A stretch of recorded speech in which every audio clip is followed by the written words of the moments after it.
Sound check.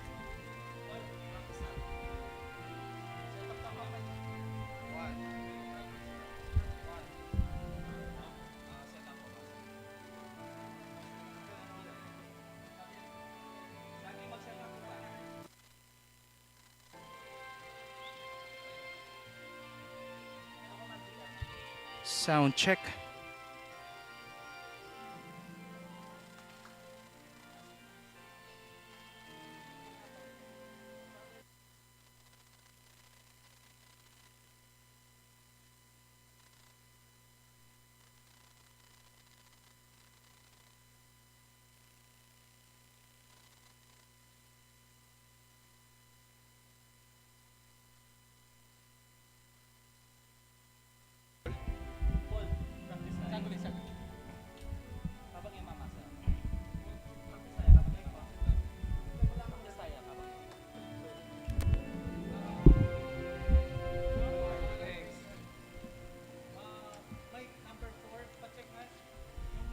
Test mic.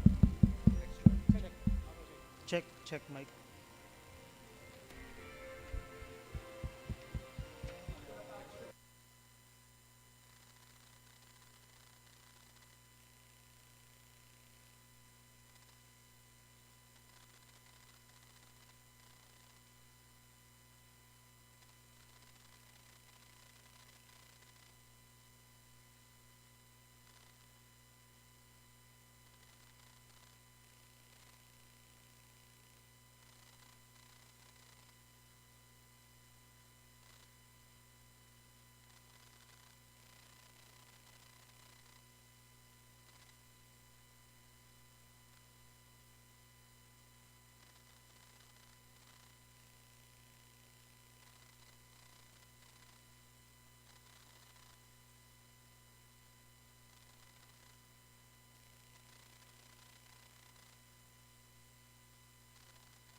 Good morning, brothers and sisters in Christ. In today's Mass, we offer for the following intentions. For the thanksgiving of Dr. 𝗦𝘂𝗍𝐵𝐴 𝗂𝐴, Luz Medina and family, Vic and Tita Hinko and children, Tess Laus and family, Norman Edward, Ewa Aulin Bettina Rason, Ten and Jenny Limson, Noble Minds Montessori Incorporated, Ivy and Annie Esteban, Marlo Chamson Zapata, Nathaniel Luigi Carranza, Calvin K. Numali, Salamat and Makasait family, Mr. and Mrs. Michael and Maybelline Salvador and family, Cristina Pia de los Reyes Aguilar family. Thanksgiving and good health of Imelda, Clifford Ray, Crystal Rio Mali and family. Thanksgiving and special intentions of Aaron Michael and Melissa Rason and family, Benedict Baluyot. Guidance and protection of the Holy Spirit of Alfredo Jr. and Amelia Ulian and family, Eusebio Norma Parungaw and family, Annie B. Rason and family, Dr. Annalisa Osorio, Estrella and Rene Mercado, Elaine, Erwin and Gabi de la Cruz. For the birthday of Aida Sabihon, good health of Abelardo and Lourdes Sailon and Benedict Baluyot, complete healing and speedy recovery of Milger and Anthony Tavier, Reynaldo Ventura, Fred Cavalla, Lorna David, Marilut Chamson Zapata, Richard Gonzalez, Susana Macapagal, Melissa Villanueva, Nestor Reyes Jr., Jerwin Oliegue, Neil Tachueco, Dr. Leticia Yap, Ray Castro, Carlo Rodriguez. For the special intention of Vic and Tita Hinko, Karina and Patricia Poronda, Romel Rashid Medina, Dr. Brando and Luella Angeles, Orlando and Rosalie Pesigan, Agata Pesigan, Bernice Angeles, Rebecca Gomez, Choi and Yan Hison, Paolo and Tuesday Hison, Russell Bianca and Jared Ray Siron, Victoria Joy Balingit, Joy and Vicky Blanco, Romel Risa Pauline Del Rosario, Eleanor Ventura, Dion Miguel Sanchez, Anton Reyes, successful board exam of Aricitel Canlas, Rowena Lagman Songko, Dan Alderite and family. In remembrance of the faithful departed for the recent death of Dr. Josefina Marin, Juanito and Romulo Serrano, Liberato Levi Laos, Potenciano and Seferino Laos, Francisco and Juliana Abes, Virgilio Castro, Sardas Medina, Richard Jules Medina, Sar Noel Medina, Agaton and Consolacion Bartolome, Eloy Senyor and Purita Medina, Virgilio and Juanita Bartolome, Melencio Bartolome, Pedro and Purita Kakaanan, Rosette Santos Ambrosio, Juan and Avelina de la Cruz Perlito Canlas, Amado Layag, Estela Layag, Narciso Layag, Remio Pangan, Mariano Castro, Jerome Thomas Tria, Maria Paz Miranda, Leo Dorelio, Clarita Dorelio, Norato Bustos, Elizabeth and Flora Dulay, Santos Pascual, Jose Trina, Perla, Rodrigo Yason, Cesar Romali, Natividad Juan Ramon Ramoneda Sr., Cesar David, Benedicto Tapia, Jose Rosalina Gintu, Angelica Gintu, Restituto Cunanan, Roel Gosun, Oscar Villarais, Villahermosa Belo, Efren Deng Reyes, Violeta Tamayo, Faustino Capeña, Julieta Capeña, Sueria Ocampo, Mario Amparo, Ernesto, Arnaldo, Erojito Gaupo, Natividad, Danilo, Remio, Conrado, and Julio, Alconanan, Faustino Sadsad, Olivia Dison, and Guadalupe. For all the souls in purgatory.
As one family, let us begin our celebration with our act of faith.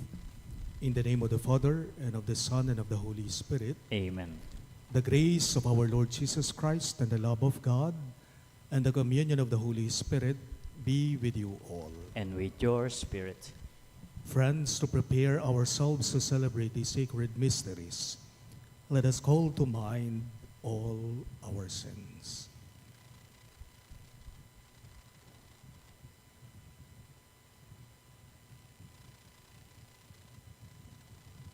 All together we say, I confess. And to you, my brothers and sisters, that I have greatly sinned in my thoughts and in my words, and in what I have done, and in what I have failed to do. Through my fault, through my most grievous fault. Therefore I ask Blessed Mary, ever Virgin, all the angels and saints, and you, my brothers and sisters, to pray for me to the Lord our God.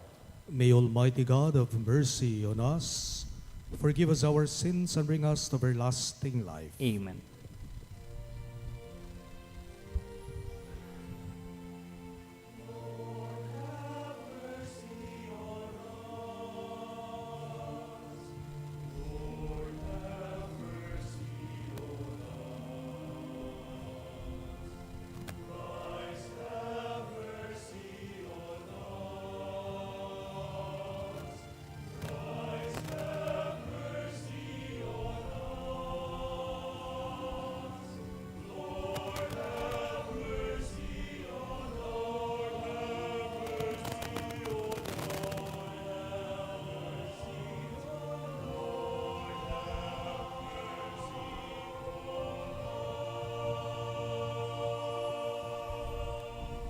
Gloria in excelsis Deo.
Let us pray.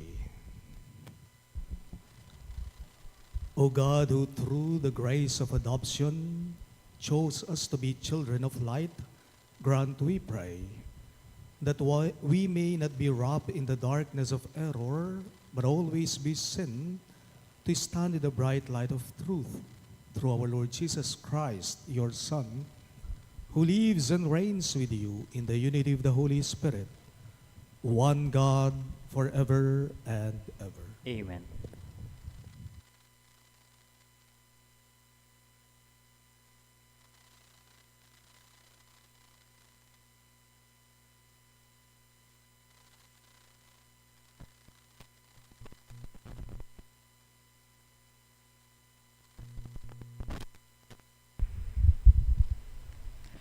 A reading from the second book of Kings. One day, Elisha came to Shunem,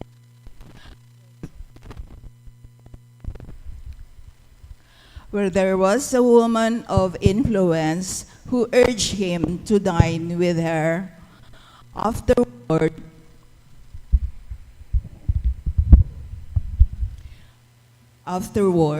whenever he passed by, he used to stop there to dine.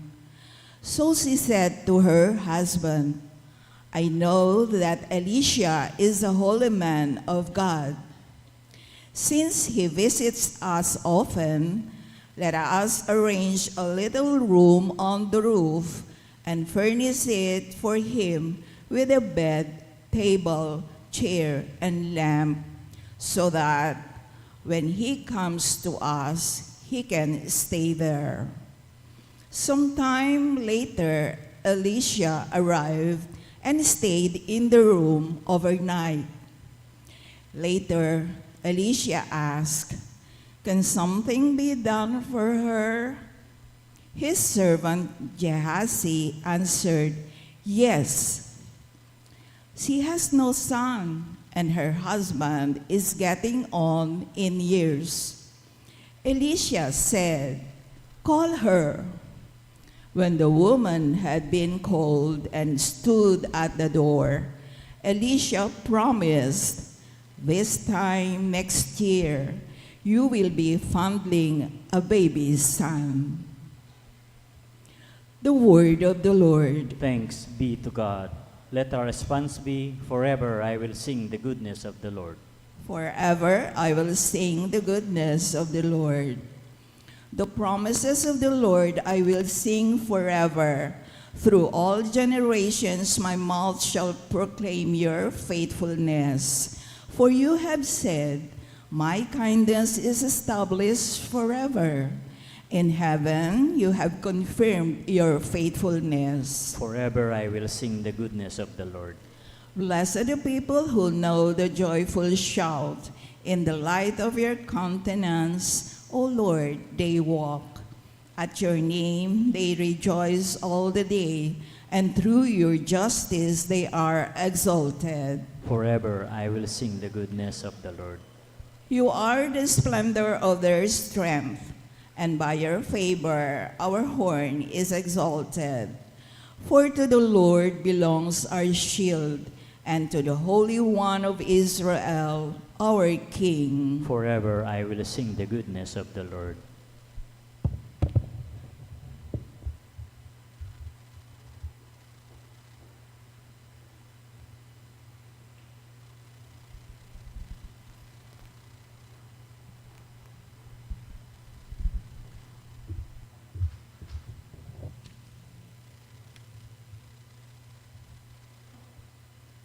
A reading from the letter of St. Paul to the Romans.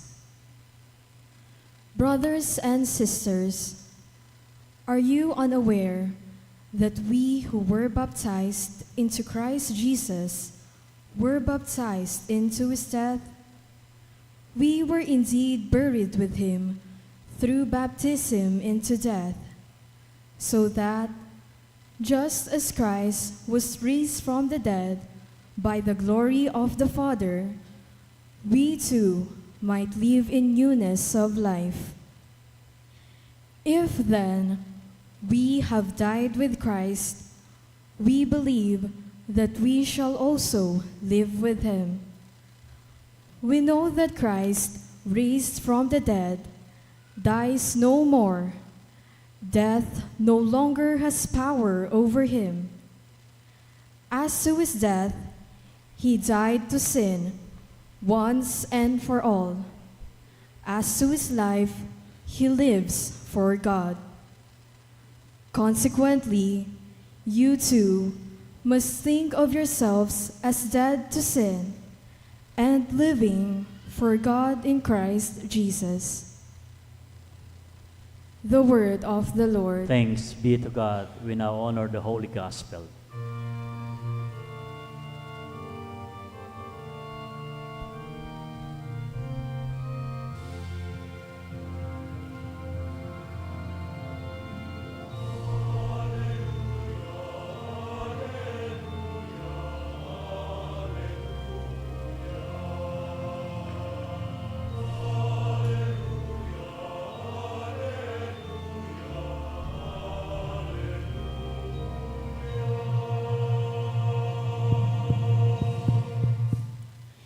You are a chosen race, a royal priesthood, a holy nation.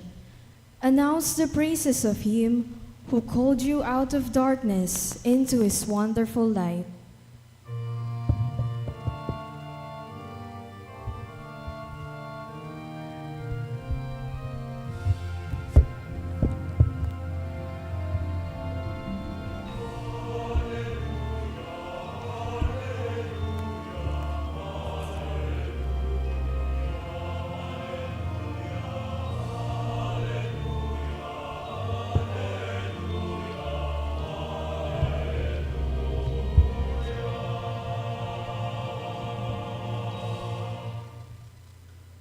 The Lord be with you. And with your spirit. A reading from the Holy Gospel according to Saint Matthew. Glory to you, O Lord.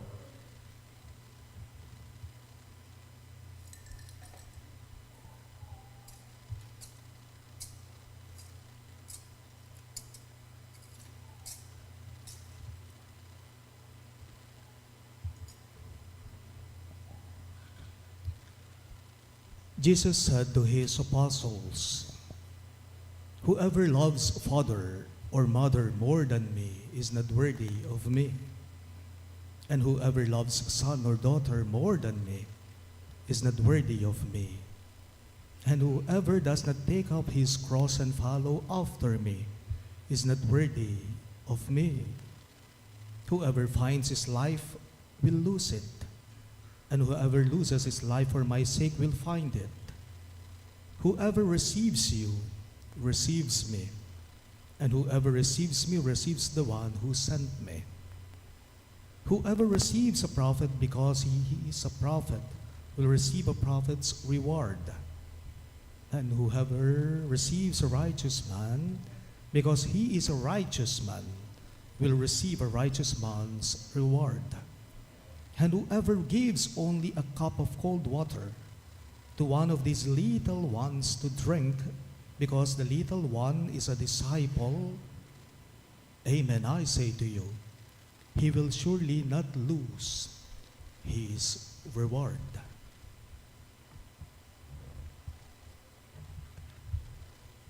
My dear friends, the good news of our salvation. Praise to you, Lord Jesus Christ.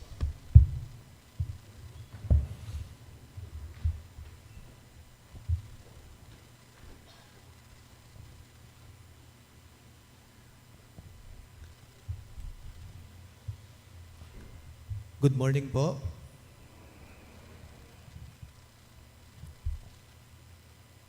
Sa panahon po natin ngayon, ang dali po sa atin na magpalit sa mga bagay-bagay o sa mga bagay-bagay. Sa panahong ito, mabilis po ang magpalit sa atin sa mga bagay-bagay. Hindi lamang po sa mga bagay-bagay, kahit paman din po sa ating mga desisyon sa buhay. Ay ganyan din po, hindi po ba? Halimbawa, may bagong labas na unit ng cellphone, kahit alam mong okay pa, maayos pa ang dating cellphone na ginagamit mo dahil gusto mong magpalit, sige, palit agad, bili agad. May bagong labas na model ng sasakyan, kahit na alam mong maayos pa ang sasakyan na ginagamit mo ngayon, sige, kuha agad, bili agad, palit agad. Yung mga ibang politicians dito sa bansa natin, sila-sila lang, hindi magkakasundo. At dahil hindi nagkakasundo, sige, agad-agad, lipat, palit ng partido. May mga ibang mga Katoliko po, mga Catholics, kapag ka mayroon silang hinanakit o ayaw o tampo sa simbahan, anong gagawin nila? Agad-agad, lipat ng ibang sekta yan. Pero kapag ka namatayan sila o namatay sila, hihingi ng misa. Ang bilis nga naman po sa atin ang magpalit. Naisip ko lang pong bigla, kung pwede lang palitan ng asawa mo, marami sa atin matagal na nilang ginawa. makikipag-unahan pa. Paalala lang po, hindi naman po masama ang magbago ng isip. Wala naman pong masama doon, lalong-lalo na kapag sa tingin mo, tila ba hindi maganda o hindi mabuti yung unang desisyon mo, kaya nga, pinapalitan mo ito. Alam po ninyo sa mabilis na papalit-palit natin ng desisyon sa buhay, paalala lang po, huwag sana po natin ipagpalit ang Diyos. Kanino man at sa kahit ano paman. Laging tatandaan, higit sa lahat ang Diyos dapat ang pinakauna. Higit sa lahat ang Diyos dapat ang pinakamahalaga. The Lord tells all of us in today's gospel, whoever loves father or mother more than me is not worthy of me. And whoever loves son or daughter more than me is not worthy of me. Meaning, nais ng Diyos sa bawat isa sa atin na dapat siya ang pinakamahalaga sa atin. Siya dapat ang pinakamahalaga sa buhay mo. Pinakamahalaga. Ibig sabihin, dapat siya ang pinakauna. Sentro siya sa buhay mo. Remember, my dear friends, that everything we have comes from God. We are not the real or true owners of anything. We are only caretakers or stewards of the gifts God has entrusted to us.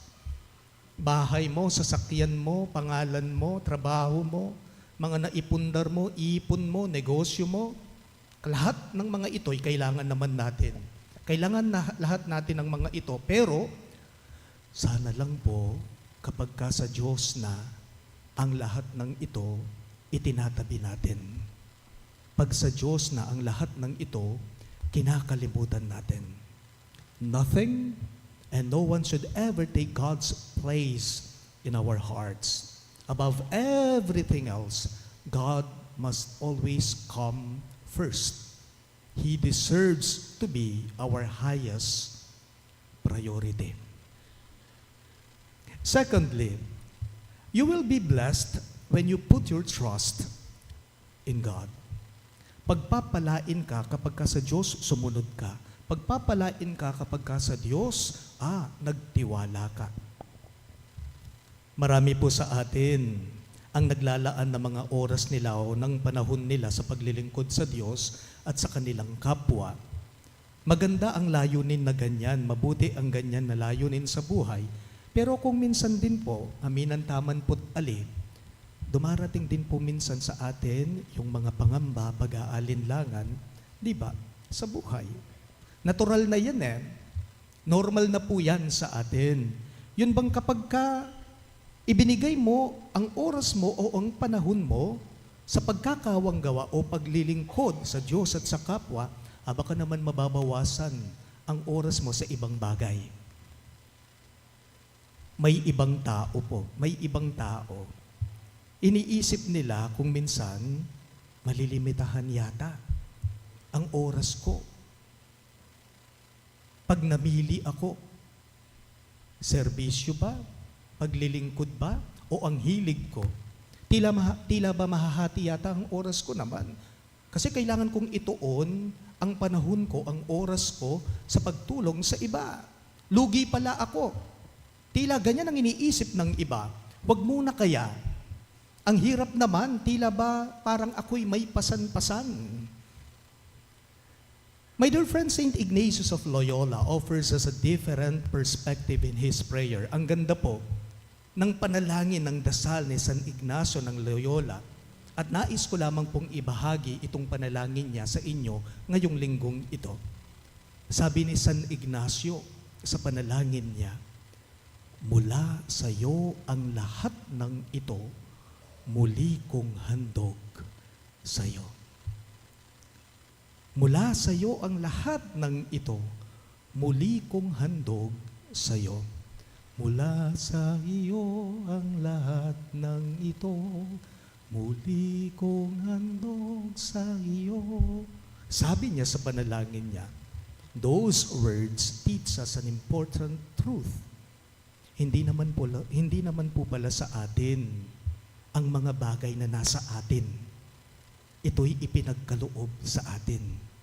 Hindi naman pala talaga tayo ang nagmamay-ari ng anumang meron tayo sa buhay o anumang nasa sa atin. Ito'y ipinagkatiwala lamang pala sa atin. Ibinigay sa iyo, ipinagkaloob sa iyo. Kaya't wala naman palang mawawala sa atin sa tinatawag nating sa atin. Sabi pa nga po ni San Ignacio, ipagkaloob mo lamang ang pag-ibig mo at lahat tatalikdan ko. Ipagkaloob mo lamang ang pag-ibig mo, sabi ni San Ignacio kay Kristo sa panalangin niya, at lahat tatalikdan ko. Ipagkaloob mo lamang ang pag-ibig mo at lahat tatalikdan ko. What a beautiful reminder, my dear friends. God's love is for everyone. His grace is always sufficient. Paalala lang po, tapat ang Diyos sa atin. Sana din po tayo ay maging tapat tayo sa Kanya. Huwag sana po nating ipagpalit ang Diyos sa kahit ano paman at sa kahit sino paman. Siya dapat ang sentro sa buhay mo. Siya dapat ang Diyos, ang pinakamahalaga sa iyo. Amen? Please all rise. We now profess our faith. I believe in one God, the Father Almighty, maker of heaven and earth, of all things visible and invisible. I believe in one Lord Jesus Christ, the only begotten Son of God, born of the Father before all ages, God from God, light from light, true God from true God, begotten not made, consubstantial with the Father. Through him all things were made. For us man and for our salvation, he came down from heaven, and by the Holy Spirit was incarnate of the Virgin Mary and became man. For our sake he was crucified under Pontius Pilate. He suffered death and was buried, and rose again on the third day in accordance with the Scriptures. He ascended into heaven and is seated at the right hand of the Father. He will come again in glory to judge the living and the dead, and his kingdom will have no end. I believe in the Holy Spirit, the Lord, the giver of life, who proceeds from the Father and the Son, who with the Father and the Son is adored and glorified, who has spoken through the prophets. I believe in one holy, Catholic, and Apostolic Church.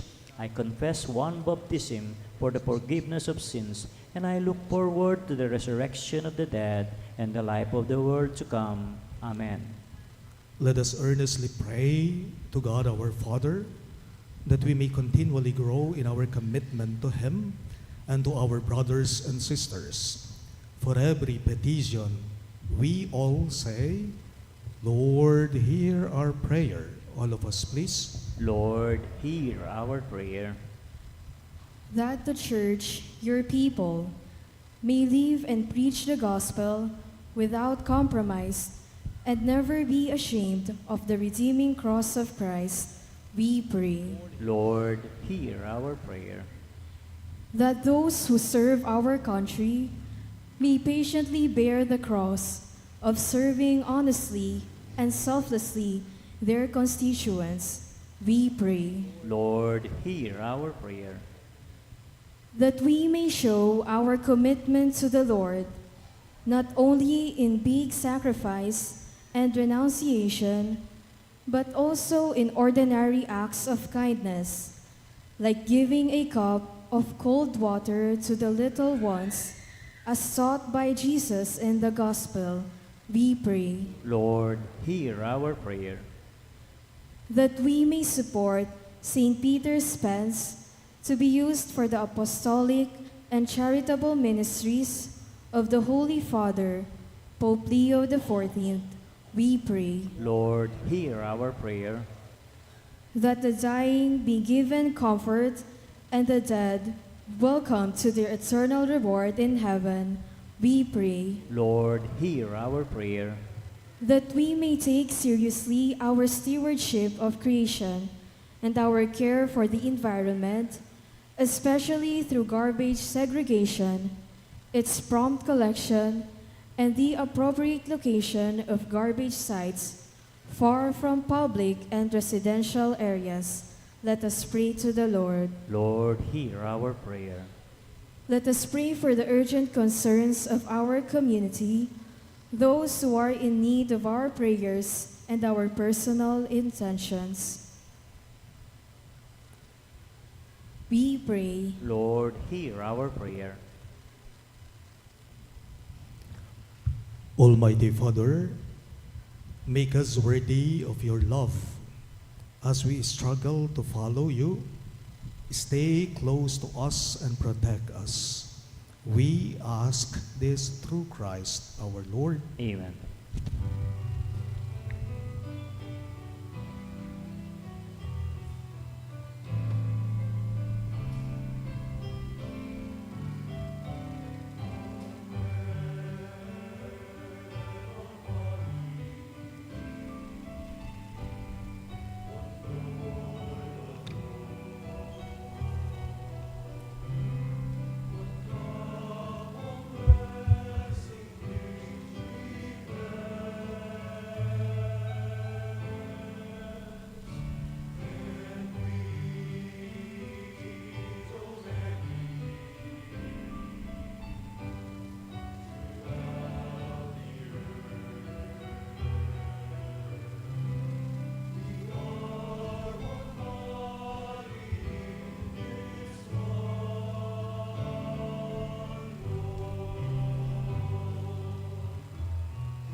Please rise.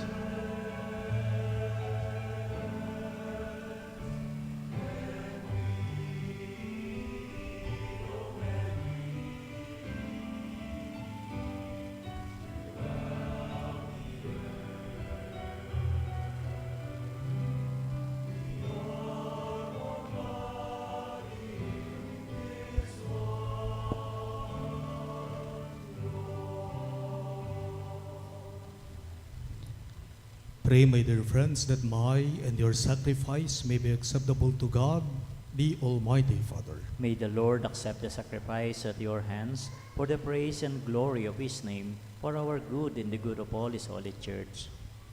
O God, who graciously accomplished the effects of your mysteries, grant, we pray, that the deeds by which we serve you may be worthy of these sacred gifts.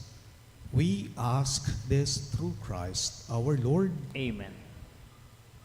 The Lord be with you. And with your spirit, Lift up your We hearts. lift them up to the Lord. Let us give thanks to the Lord our God. It is right and just. It is truly right and just, our duty and our salvation, always and everywhere to give you thanks, Lord, Holy Father, Almighty and Eternal God. For you laid the foundations of the world and have arranged the changing of times and seasons. You formed man in your own image and set humanity over the whole world in all its wonder, to rule in your name over all you have made, and forever praise you in your mighty works through Christ our Lord. And so, with all the angels we praise you, as in joyful celebration we acclaim.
You are indeed holy, O Lord, the fount of all holiness.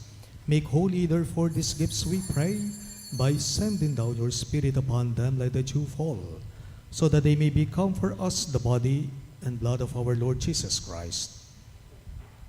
At the time he was betrayed and entered willingly into his passion, he took bread and giving thanks, broke it and gave it to his disciples, saying, "Take this, all of you, and eat of it, for this is my body, which will be given up for you."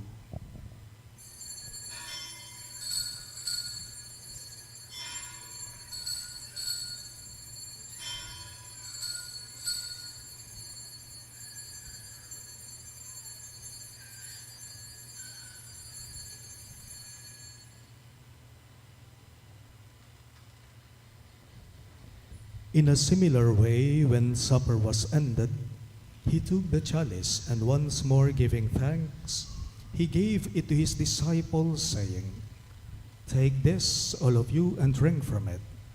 For this is the chalice of my blood, the blood of the new and eternal covenant, which will be poured out for you and for many for the forgiveness of sins. Do this in memory of me."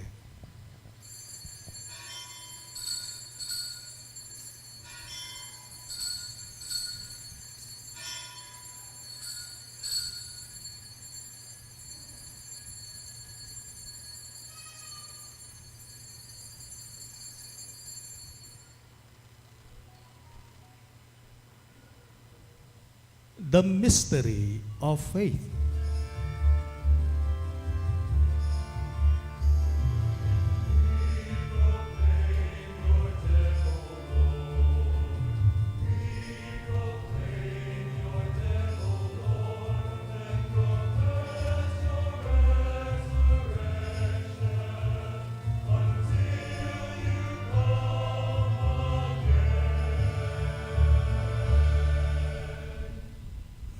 Therefore, as we celebrate the memorial of his death and resurrection, we offer you, Lord, the bread of life and the chalice of salvation, giving thanks that you have held us worthy to be in your presence and minister to you.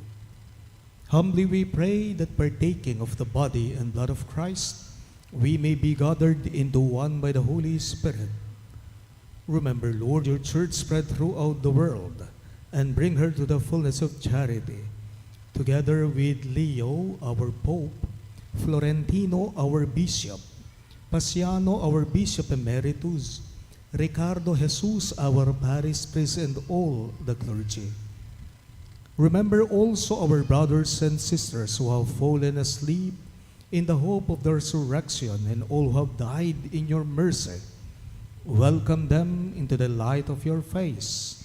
Have mercy on us all, we pray, that with the Blessed Virgin Mary, Mother of God, with Saint Joseph, her most chaste spouse, with the blessed apostles, Saint Jude Thaddeus, and all the saints who have pleased you throughout the ages, we may merit to be co-heirs to eternal life, and may praise and glorify you through your Son, Jesus Christ. Through him, with him, and in him, in the unity of the Holy Spirit, all glory and honor is yours, Almighty Father, forever and ever.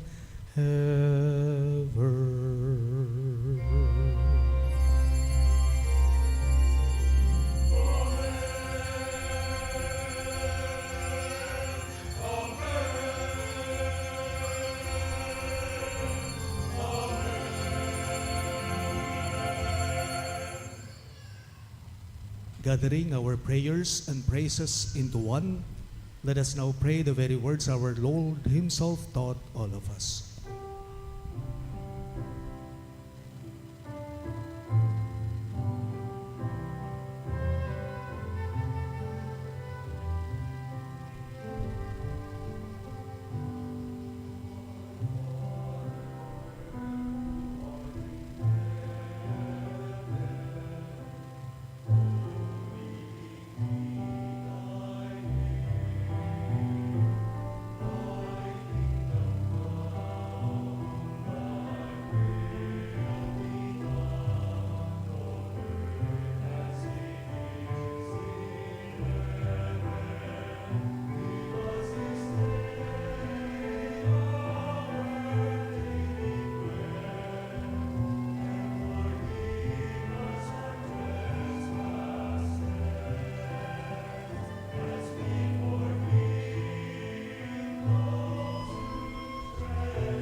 Deliver us, Lord, we pray, from every evil.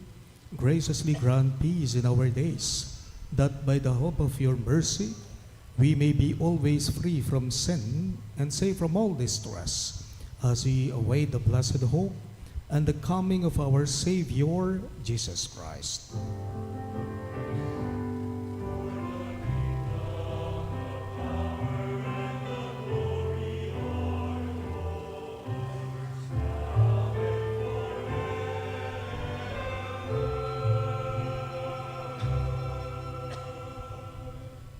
Lord Jesus Christ, who said to your apostles, "Peace I leave you, my peace I give you," look not on our sins, but on the faith of your church, and graciously grant her peace and unity in accordance with your will, who live and reign forever and ever. Amen.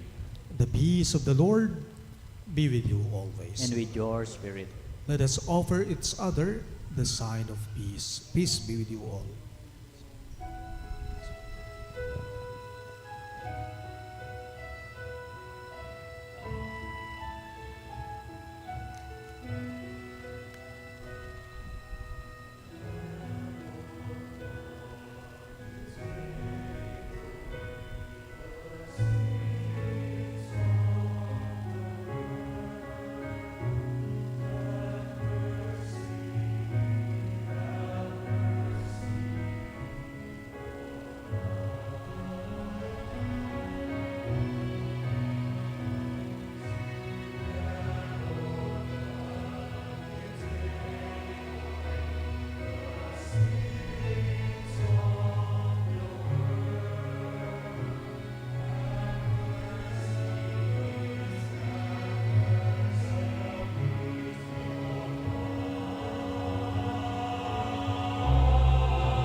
Behold our merciful God, Christ Jesus.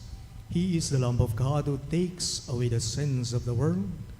Happy are those who are called to his supper. Lord, I am not worthy that you should enter under my roof, but only say the word, and my soul shall be healed.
Short announcement.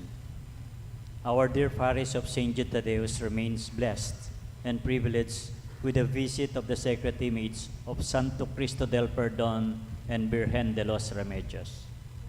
The sacred images are now visiting the cluster of our parish. In this regard, please be kindly reminded that during the stay of these two sacred images in our parish, Mass in the church until July 17 are only on Thursday, Saturday, and Sundays.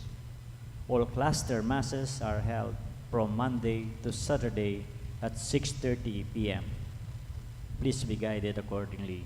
Thank you. We all rise.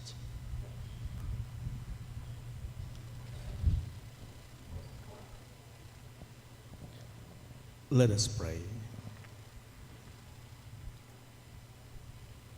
May this divine sacrifice we have offered and received fill us with life, O Lord, we pray, so that bound to you in lasting charity, we may bear fruit that lasts forever.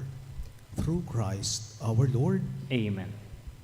The Lord be with you. And with your spirit, Bow down for the blessing. Lord God, from the abundance of your mercies, provide for your servants and ensure their safety, so that strengthened by your blessings, they may at all times abound in thanksgiving and bless you with unending exaltation. Through Christ our Lord. amen. And may the Almighty God bless you all. In the name of the Father, and of the Son, and of the Holy Spirit. Amen. The Mass is ended, and our mission begins. Thanks be to God.